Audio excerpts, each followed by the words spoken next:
Assalamualaikum warahmatullahi wabarakatuh. Kami dari kelompok 5 mata kuliah Ekonomi Industri yang beranggotakan Rahayu Stianingrum, Novia Elok Chandra Basuki, Melin Nur Anissa, dan Sulik Rahma Hanifah akan mempresentasikan hasil dari kerja kelompok kami yang berjudul Selekta Perilaku Oligopoli. Berikut materi yang akan disampaikan. Pada dasarnya, dalam kegiatan ekonomi sehari-hari, banyak perusahaan oligopolis yang menerapkan berbagai macam strategi bisnis agar perusahaannya bisa bertahan dalam pasar dan menguasai pasar. Namun, perilaku masing-masing perusahaan tentunya mempunyai karakteristik yang berbeda secara operasional dengan perusahaan satu dengan yang lainnya. Tetapi secara umum, mereka memiliki tujuan yang sama, yaitu untuk memperbesar keuntungan pasar yang diperoleh dari aktivitas bisnis yang mereka tekuni. Baik, materi selanjutnya yaitu perilaku kolusi atau kerjasama. Di dalam mengatasi kesulitan untuk menguasai pasar, para pesaing yang ada di dalam pasar biasanya menempuh segala macam cara agar terhindar dari persaingan bisnis yang merugikan. Bila mereka bersaing secara bebas, mereka akan menghadapi kemungkinan adanya harga pasar yang tidak stabil. Sehingga bagi perusahaan-perusahaan industri yang lemah, mereka terancam mengalami kebangkrutan sebagai akibat terjadinya perang harga antar sesama pesaing di dalam pasar.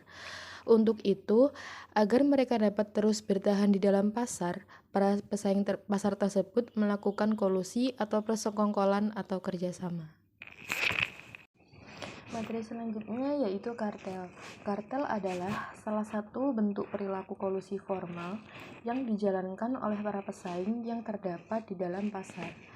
Jenis-jenis kolusi formal lainnya dapat berupa asosiasi-asosiasi, perkumpulan atau perserikatan perdagangan yang umumnya terdapat dalam dunia bisnis. Insentif utama para anggota persekutuan menggabungkan diri ke dalam organisasi kartel adalah terletak pada kemampuan kartel untuk membatasi output sehingga masing-masing sekutu di dalam persekutuan dapat memperoleh keuntungan. Kartel memiliki pengurus resmi yang bertugas mengatur kuota, alokasi produk, pasar, dan keuntungan yang diperoleh. Yang pengurusnya dipilih berdasarkan kesepakatan bersama. Dengan begitu, usaha untuk mencapai keuntungan bersama lebih mudah tercapai. Poin yang selanjutnya yaitu adalah ongkos rata-rata, di mana pedoman untuk menentukan harga berdasarkan ongkos rata-rata atau full cost pricing dapat dihitung dengan formula yang dinyatakan oleh Hasibuan sebagai berikut. P sama dengan AVC plus AFC plus margin keuntungan, di mana variabel P merupakan harga jual yang ditentukan, AVC merupakan ongkos variabel rata-rata, dan AFC merupakan ongkos tetap rata-rata. Model penentuan harga berdasarkan ongkos rata-rata lainnya adalah sama dengan cara make up. Harga dihitung dengan cara menambahkan sejumlah ongkos rata-rata dengan persentase keuntungan tertentu. Dengan cara demikian, oligopoli selalu mendapatkan keuntungan super normal sesuai dengan tujuan yang dikehendakinya. Selanjutnya yaitu adalah price leadership.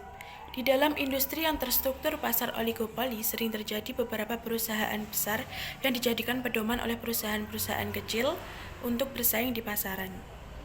Bila perusahaan besar menentukan harga jual pada tingkat harga tertentu, maka hal itu secara diam-diam diikuti oleh pesaing-pesaing kecil yang terdapat di dalam pasar.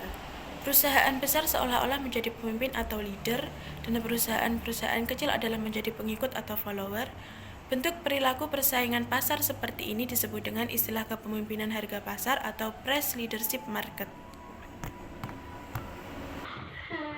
Poin berikutnya yaitu harga bebas.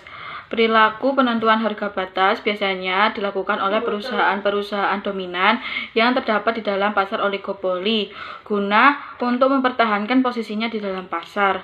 Dalam model statis, perusahaan dominan menjaga harga jualnya yang rendah agar tidak menguntungkan bagi perusahaan yang akan memasuki pasar atau melakukan ekspansi.